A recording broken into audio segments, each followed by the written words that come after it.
નમસ્કાર મિત્રો, ખાસ કરીને આજના વિડીયોમાં આપણે પવન, તાપમાન અને વરસાદી ઝાપટાની અમુક જગ્યાએ શક્યતાઓ છે જેની સંપૂર્ણ માહિતી આપવાની છે। પણ સૌપ્રથમ હું આપને એ જણાવી દઉં કે આવતીકાલે જે આપણું ખેડૂત મિટિંગનું આયોજન હતું તે રદ કરવામાં આવે છે।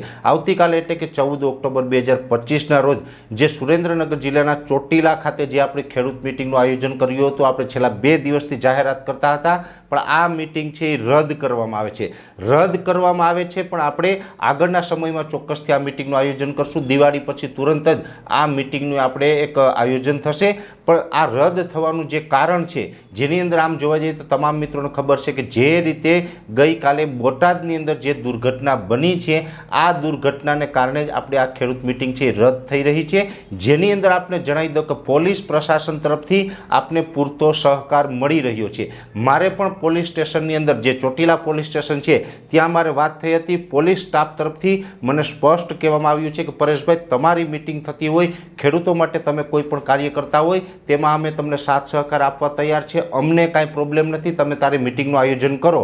એટલે પોલીસ તરફથી તો આપણે મિટિંગ માટે કોઈ અડચણ નથી। પણ જે આપણી મિટિંગનું જે સ્થળ હતું એ હતું ભારત પેટ્રોલિયમ।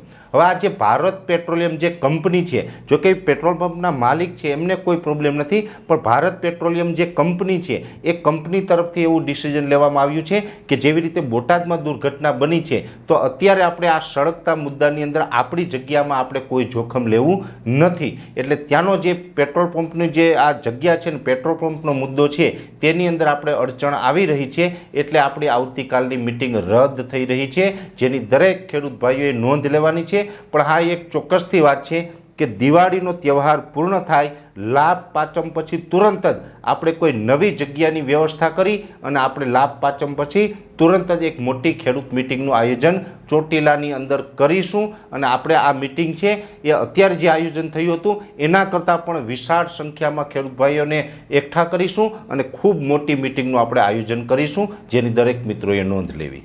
હવે ખાસ કરીને વાત કરવાની છે માવઠાના ઝાપટા અને ઊંચું તાપમાન। આમ જોવા જઈએ તો અત્યારે પવનની જે સ્થિતિ છે એ નોર્મલ થઈ ચૂકી છે। અત્યારે એવરેજ ઓલ ઓવર ગુજરાતની અંદર પવનની ઝડપ છે એ 10થી લઈ અને 14 કિલોમીટર પ્રતિ કલાકની ઝડપે પવન ચાલી રહ્યો છે, એટલે એકદમ નોર્મલ પવન છે આ સિઝનની અંદર। એટલે કે જે આ ઓક્ટોબર મહિનાના મધ્યે જે પવન હોવો જોઈએ એ જ પ્રકારનો નોર્મલ પવન અત્યારે ચાલી રહ્યો છે। મહત્ત્વનું એ છે કે ઘણી વખત એવું બનતું હોય, છેલ્લા 2-3 વર્ષમાં એવું પણ બન્યું છે કે પવનની દિશા જે ઉત્તર પૂર્વની ઈશાનના પવન થવા જોઈએ, જેને આપણે દેશી ભાષામાં ભૂર પવન કહીએ છીએ, એ પવન થવા જોઈએ, એ ઘણી વખત દિવાળી પછી પણ થતા હોય, લેટ થતા હોય। પણ આ વર્ષે અત્યારથી જ ભૂર પવન જે છે એની દિશા વધુ રહી છે। એટલે આમ તો ઘણી વખત એવું બનતું હોય કે અત્યારે એ ઈશાનનો પવન થઈ જાય, પણ વચ્ચે વચ્ચે પવન છે એ વધુ પડતા બદલાતો રહેતો હોય, પણ અત્યારે પવનની દિશા ઓછી બદલાઈ રહી છે અને ઈશાન દિશાનો પવન વધુ ફૂંકાઈ રહ્યો છે। એટલે એક પ્રકારે જોવા જઈએ તો અત્યારના હવામાન પ્રમાણે જે પવનની આપણે જરૂર હોય એ જ પવન ચાલી રહ્યો છે। એટલે આથી જે ખેતી પાકમાં જે ખરીફ પાકનું હાર્વેસ્ટિંગ કરવું હોય એના માટે આ પવન છે એ ખૂબ અનુકૂળ ગણવામાં આવે છે। એટલે અનુકૂળ પવન ચાલી રહ્યો છે। સાથે તાપમાનની વાત કરવા જઈએ તો તાપમાન પણ અત્યારે આમ તો સ્વાભાવિક રીતે સપ્ટેમ્બર અને ઓક્ટોબર મહિનાની અંદર ઊંચું જતું હોય છે। અત્યારે પણ અનેક જગ્યાએ તાપમાન ઊંચું ગયું છે। જોકે અત્યારે જે તાપમાન ઊંચું છે એમાં પણ હવે વધારો થવાનો છે। અત્યારે એવરેજ છેલ્લા ઘણા દિવસથી 34થી 38 ડિગ્રીની રેન્જમાં તાપમાન જોવા મળી રહ્યું છે। જોકે વચ્ચે જે 1-2 દિવસ આપણે તાપમાન નીચું પણ આવ્યું હતું, પણ હજુ આવનારા દિવસમાં તાપમાન ઊંચું જાય તેવી સંભાવનાઓ દેખાઈ રહી છે। લગભગ આવતીકાલ અથવા તો પરમ દિવસથી, એટલે કે 14 અથવા તો 15 તારીખથી તાપમાન છે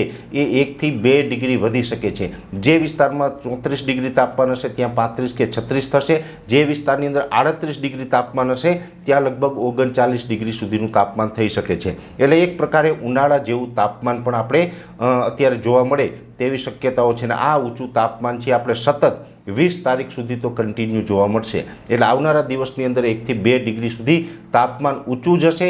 એટલે આપણે કહી શકાય કે દિવસનું તાપમાન ઊંચું જશે અને આપણે ઉનાળા જેવો અહેસાસ થશે।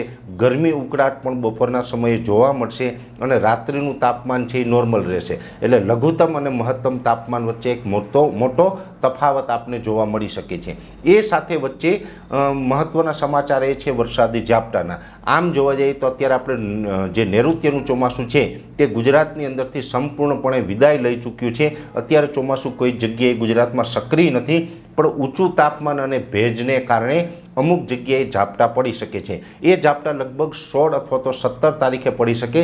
જો કે એ ઝાપટા હશે એ આપણા માટે કોઈ જ પ્રકારે નુકસાનકારક નહીં હોય, એટલો હેવી વરસાદ થવાનો નથી, એકદમ છૂટાછવાયા અને સામાન્ય ઝાપટા પડવાની શક્યતાઓ છે।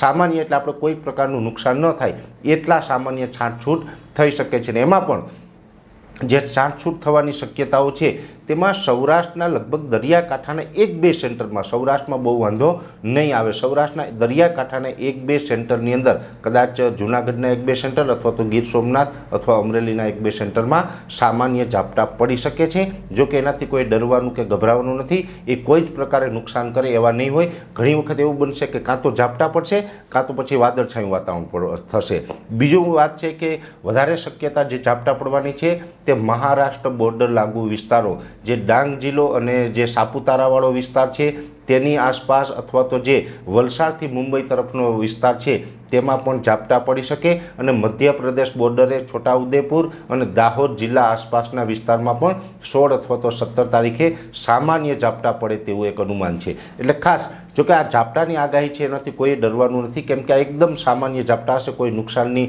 આપણે શક્યતા નથી, એટલે આપણા માટે કોઈ ચિંતાનું કારણ નથી। પણ ઝાપટા છે એ પડશે, ને આ ગુજરાતમાં જે ઝાપટા પડશે તો એ પ્રથમ માવઠું ગણવામાં આવશે। કદાચ એવું પણ બની શકે કે જો ઝાપટા ન પડે તો માત્ર વાદળછાયું વાતાવરણ થાય, પણ 16 અને 17 તારીખે ચોક્કસથી એટલું કહી શકાય કે હવામાનમાં કોઈને કોઈ ફેરફાર જોવા મળશે, હવામાનમાં બદલાવ જોવા મળે, હવામાનમાં એક પલટો જોવા મળે તેવી શક્યતાઓ અમે માની રહ્યા છીએ। એટલે આ હવામાન વિશેની ખૂબ અગત્યની માહિતી હતી, મેં આપને આપવાનો પ્રયત્ન કર્યો છે। વિશેષ માહિતી આવતીકાલના વિડીયોની અંદર આપવામાં આવશે। અત્યારે આ વિડીયોની અંદર એટલું જ। અંતમાં દરેક મિત્રોને વિનંતી રહેશે, વિડીયોને લાઈક આપીને દરેક ગ્રુપમાં શેર કરી દેવો। યુટ્યુબ ઉપર જોઈ રહ્યા હોય તો ચેનલને સબસ્ક્રાઈબ કરજો અને ફેસબુક ઉપર જોઈ રહ્યા હોય તો પેજને ફોલો કરજો। નમસ્કાર।